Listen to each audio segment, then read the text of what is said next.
General, ladies and gentlemen. So thank you. I'm very pleased to be here today, and it's a great honor to be in such a place among you. And at the same time, I know that it's very challenging to be the last speaker of the day, even of the conference. So I try to do my best and to go quick to the questions. So the question today is about cooperation, industrial cooperation, and it's linked to how it is linked to safer worlds. So my view today, to speak a little bit of Dassault Aviation, many of you know already what is Dassault Aviation, but I would like to give you some key facts about how we can speak about cooperation, because this is in DNA of the company. Then we look at the research and industrial cooperation, what it is, what does that mean, why should we go for cooperation, and we look some perspectives for Europe through clear examples. So first of all, we are pleased to say that this is a 100 years company, and we are involved in the business for now many times. As you see that the record is 100 prototypes, quite impressive, and we have produced more than 8,000 aircraft in the world. As of today, we are dealing with 100 countries. To do that, one of the DNA of the company is to keep on a certain level of research and development, because once you do that, then you look at the future. So Dassault will say that Dassault Aviation today is quite unique in terms of experience. First, as I said, from the very beginning, the effort was always huge for R&T and R&D, and at minimum it's between 10 and 10% every year of the net sale of the company. It's also unique because we are one of the few to master the complete development of the combat aircraft. So I will explain you later on what does that mean exactly. We were also a program leader for the first stealthy UCAV in the world. It was developed here in Europe, and it was already spoken of by the first speaker about the Neuron. We are also a world leader in the top range executive jet, and I guess that we are quite unique there, being able to manufacture combat jet aircraft, but also executive jets. And we were also pioneer in the worldwide industrial revolution, like so-called product lifecycle management. And we were so successful that a company take out from it, and it's called now Dassault System, and very famous in the world. So that's the footprint of Dassault today. So you see that we are, as I said, in 100 countries, more or less, and there is still 2,000 Falcon Plus and 1,000 military aircraft flying us today. So saying that, I think we can speak about cooperation. So first of all, I would like to speak with you about why do we want research and cooperation on industry level? What are the value of it? Why are we going on this route? And what are the key points to go or not to go in cooperation? Then we look at what is at stake. It's about the economical aspect, and we focus on Europe. Then we look about, because we speak about safer world, we look about the notion of strategic autonomy and the link with mastering technological excellences. And we focus then, because we are in the Air Force and we like the jets, on the combat aircraft. And we see how this is a very complex and comprehensive process. So first of all, why should we be going all in cooperation? Why is it justified? First of all, it's about critical mass. When you are not able, and now it's a fact that to launch by yourself, when you say, speaking about the country, the government, when investments are too high, then you find that you don't have the critical mass to do it. Critical mass in terms of number of aircraft you want to produce, critical mass in terms of development and finance, then you seek other critical mass. So you go on cooperation. So this cooperation, you can justify it if you have got the critical mass. Meaning that First of all, you need to be sure that the country gathering around the same cooperation have got the same requirement, that this is the same requirement in terms of operational requirement, I mean. And then you should be sure that you are going to have important series, not having only 10 or 20 or 30 aircraft, but you are seeking here to have many, many hundreds. Second, you need to master complex environments. If you don't want to face complex environment, or if you do not feel confident with that, you don't want to go to cooperation, because cooperation are always complex. You have various stakeholders, as you say, but you have also multiple funding sources, different legal jurisdictions. That's what today it's a big concern, and also procurement processes are very different from one country to the other. Then third, if you want to go in cooperation, you make to be sure that cooperation will be efficient. You want, first of all, to be effective.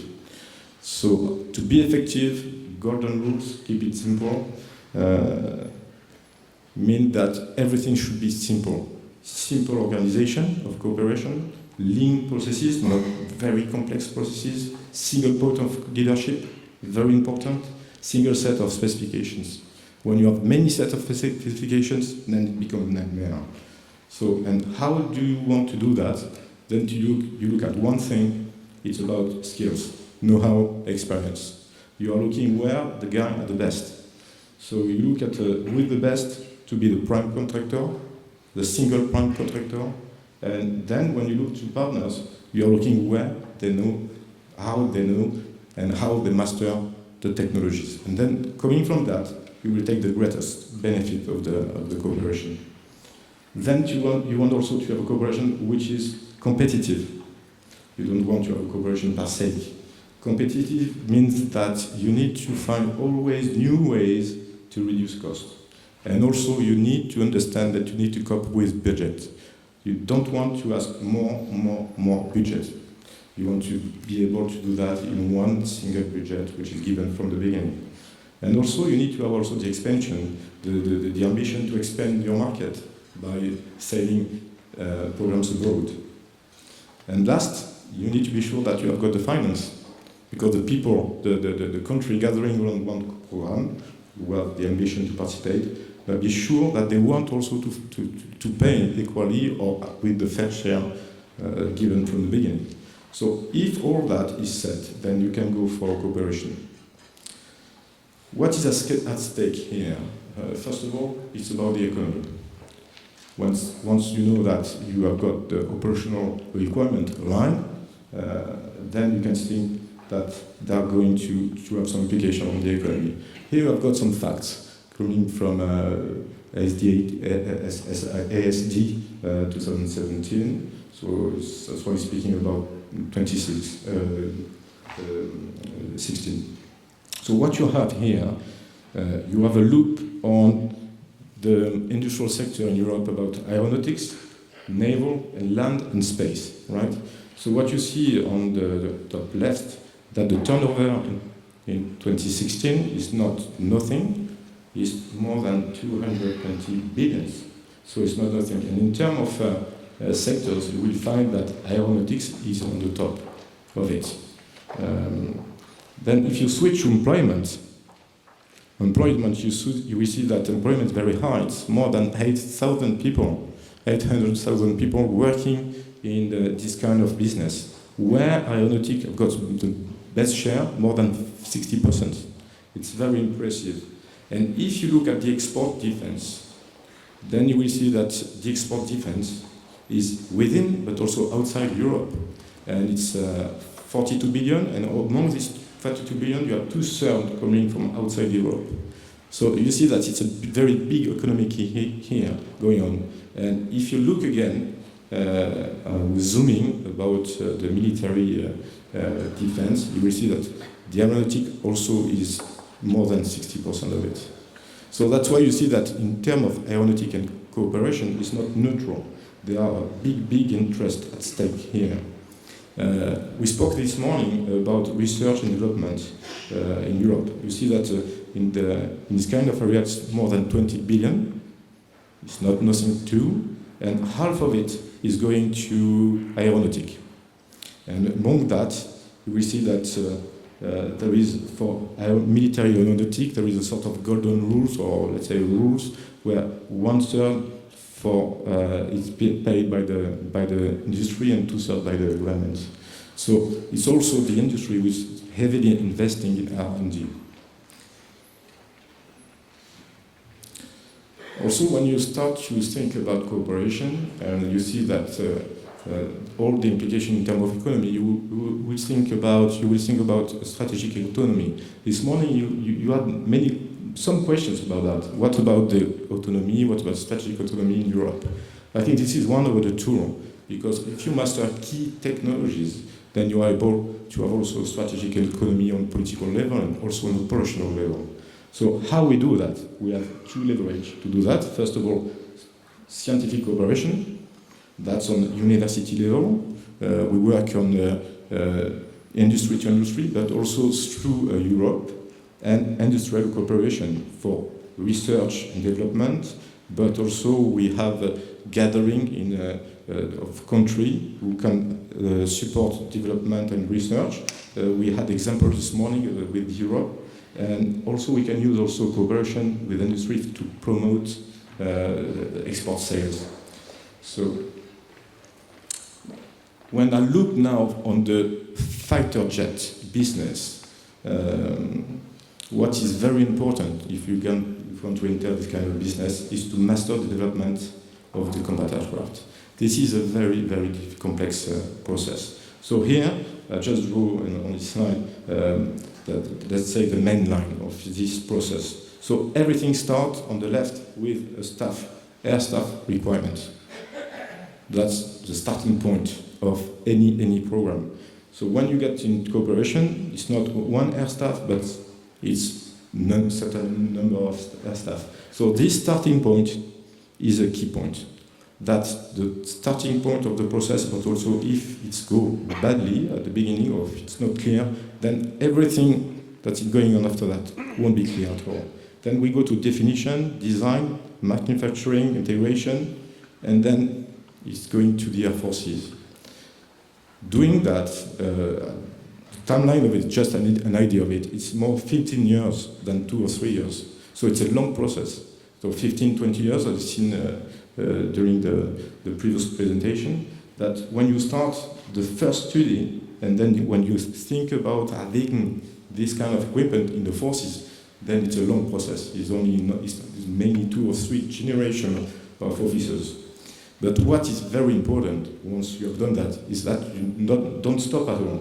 Because if you stop, the day you deliver the product of the aircraft, 2, 3, 4 years after that, it will be outdated. So what you need to do is coming from the users, the operational who are involved in the operation, or can use every day the aircraft, that give you feedback.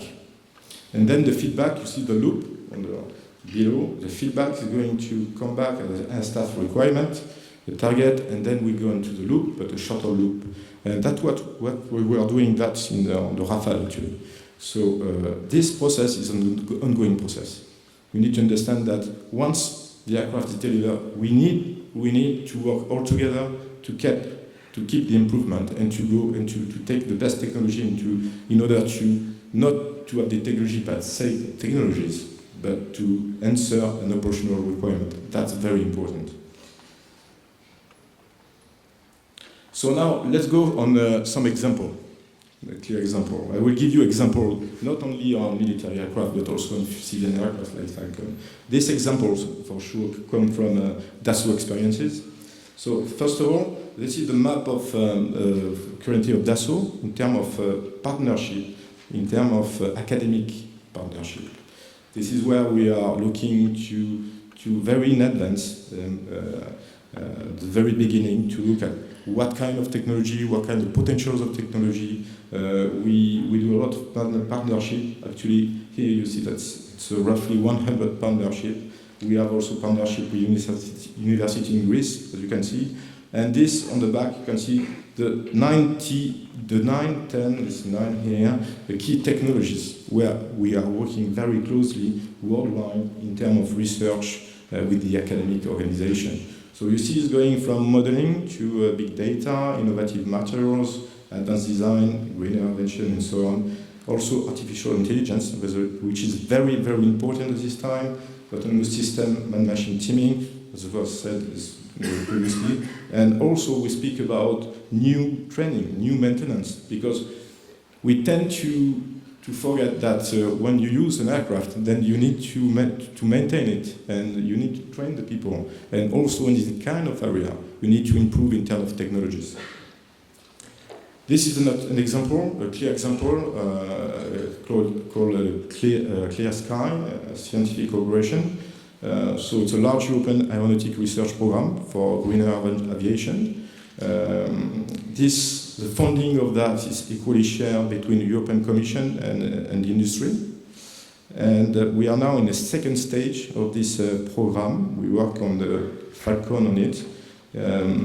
So as you see, the second stage started 14 and it will go on 10 years until 24. And the aim is to develop and mature cutting-edge clean technologies. So it's very important for the future, this kind of topic. Second cooperation example, it's a man-machine teaming. So this cooperation was launched in the frame of the Future Combat Air System. The idea here is to study the implementation of artificial intelligence in aeronautic system for a new man-machine relationship. This will be a really game changer. Artificial intelligence going in the combat system on board of your aircraft, it will really change the way we are doing business. It's really the idea is to gather startups and SMEs this time in a sort of ecosystem in order to see what will be the kind of technology and innovation that we can apply on the future combat air system. So this example, this was launched in March last year. So actually it's going well. Another, but it was already given, another example of, and this one is industrial cooperation. This industrial cooperation, you see 6 different industries, among which we had the privilege and the honor to work with the Hellenic Aerospace industry here, and you see pictures about that. I won't say again what was said, but actually from this program there are many lessons learned. The first one is about the budget. Budget was, start from the beginning, it was 400 million euros to do this budget, and it was 400 million euro at the end. So we didn't overpass the budget and we keep in the budget. Second, it's about the timing. The timing, the first flight goal was 2012 and it was done in 2012. So it's very important, to understand that cooperation doesn't mean always that you need more budget and that you need delays.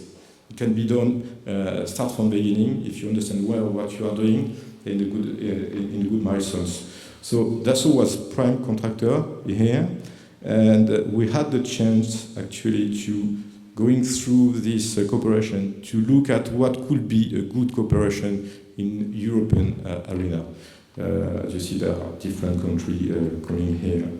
And second, all about this neuron was about somehow stealth technology. So the stealth technology is very interesting because all the company around the neuron now know what is really stealth, because you know that there are this kind of wind of stealthness going on now in Europe without really knowing what it doesn't mean. The choice in France, and that's what we apply in Rafale, was that stealth is not enough. At the end of the day, if you want to have a combat jet, you need to bring many load of weapons. If you want to have 9 tons of weapons, like it is in Rafale, you need to bring them with you. So stealthness actually is not a good concept. We switched to another concept, thanks to neuron, which is called survivability. What you need to do in a combat mission, it's able to survive. Survive doing your mission. So how you do it? First, you need not to be detected. Not to be detected means that you work on the shape, which is stealthiness, but also you avoid the threat, or you can be able to avoid the threat. So doing terrain masking, meaning that you can fly whatever the weather, day, night, with high speed, and then you can avoid the threat when you do terrain masking. That was one of the capabilities we request for that. Second, you need also to be able to engage the threat outside the ring of the capability of the threat. That's why we deploy cruise missile on Rafale. That's why we work also on Meteor. Meteor, it's a very long range, you know that, air-to-air. So that's the idea of survivability. And last, you need to be safe. So being safe, you need to be well protected. Well protected means that you need to have electronic warfare suite on the top.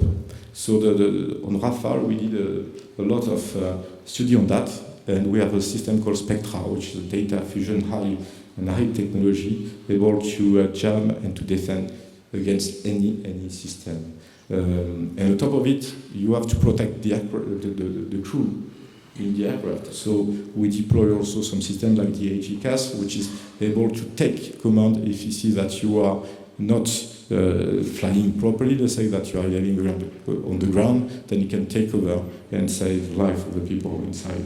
So that's this kind of concept that was derived from this technology. So we are also working in cooperation on the mail, Airpass, but it was already discussed. So we work with Airbus and Leonardo on this. Airbus is in the prime position on this program, and we are conducting a 2 years definition for this, we hope, European capability. And the idea today is to launch a development program to be launched this year. We go through the OCCAR. Everybody knows the OCCAR, which is the Organization for Joint Armament Cooperation in Europe. And that was already said, we work with Germany, and sorry for the flag, but Spain is missing. My mistake. Spain just came in the group recently. So basically, this is what I said at the beginning. What is very important is at the beginning, the requirement should be clear and should be well-tuned. And that was done starting from June 2018, and then it was followed by the letter of intent in November 18, and now we are waiting, and in January this year, a 2-year contract that was said was launched in order to notify the conception and architecture on the program. We are waiting now for Bourget, waiting that we have the demonstrators for the combat aircraft and the engine can be launched. It starts in June, and Dassault has got the leadership of the new generation fighter, as was described by Airbus just before me, right? So that's very important to understand that everything is going on track like it should be on the book. Now I spoke to you about also cooperation in terms of industry in order to promote. So we have this kind of industrial cooperation back in Dassault for the Rafale. So when Dassault is speaking about the Rafale, he's not speaking per se only for Dassault, he's speaking about what we call Rafale International, which is a gathering of Rafale, Safran, and Thales. That's very important, because then when you speak for a consortium, then you can speak about the whole technologies of the aircraft. In terms of technologies, you know that among that you can promote a lot of top-edge technologies. And by instance, the radar on the Rafale, which is the second version of AESA, not the first one, but second version already, because we are in advance on that, called RBU2. We also work hardly and strongly on connectivities. We have all the connectivity we can bring off in NATO, ranging from Link 16, data link, but also we now having SATCOM on the aircraft. we work hard as the three companies in terms of interoperability. I look that interoperability is sort of what you call a cream tart world, where you can have anything, everything behind this world, but interoperability at the base is the giving the opportunity of anybody to work with anybody, right? Any asset to work with any asset. And so the Rafale is fully interoperable with any other equipment, and mainly within NATO and Europe. And also we work hard also on maintainability, which is really important. If you want to get the price very down, you need to work and to have high technology in terms of maintenance, easy maintenance, and in short delay for maintenance. And always having in mind that when you're gathering with other companies, you need always to speak about what is making difference. So in terms of weapon, we are sure that in capability that difference is set with the anti-ship, you know where. You have got that on Mirage 2000, anti-ship with the Exocet. The cruise missiles, you have got also on the Mirage 2000, the Scalp, and the long-range missiles. Now it was Mika, and now we have Mika plus Meteor. All that are really unique capabilities. So speaking that, now I hope I wasn't too long, but in terms of conclusion, what we can say now in terms of cooperation is that cooperation in defense is a fact. I know that there is always some thought to say, hey, why not doing it alone? It's easier when you do it by yourself, because you have only to be real with yourself. But now it's really a fact, and you see that in the future, Dassault and Airbus are going in this route, and it's a route where you see that going to more than 2050. It's also a best interest for European countries. I heard questions this morning about US versus Europe and so on. I don't see that in terms of US versus something or Europe versus something. I see that in terms of best interest. This is the best interest for European countries. No doubt, operational sovereignty. You want, as an Air Force, to be able to take off every day when you want to fly every day where you want and any time you want. That's what we call operational sovereignties. You want to be autonomous in operation for your armed forces. You don't want to be constrained for whatever reason, political or technical reasons. You want to be able to deploy and to do your operation as you wish and as the political masters ask it. And then you want to also to have better cooperation with their forces. So what best air forces are in terms of cooperation are among European countries or neighboring countries. So once you got to have the European mindset, then you start to have better cooperation. And not least, it's about economical returns. As I show you, it's billions, it's thousand people working in this kind of industry, and it's also mastering key technologies. So now I think that made the point, but we can discuss on that the industrial cooperation in Europe is a reality, because the industry in Europe have got the capabilities to do it. Again, it's not one versus the other one. It's just a fact. We have the base, we have the know-hows, we have the expertise, that's what's part of it. So when you start a cooperation, again, you should base your thought on the best expertise and best know-how. We're the best to do that. We're the best to take this place. Second, research and development is a key. It's a key because when you do research, when you do development, then you look at the future. Looking at the future, you take a next step, and you are going about next generation. And then every time you have the choice, the obvious choice should be European countries. Okay, that's finished my presentation. Thank you very much for your attention.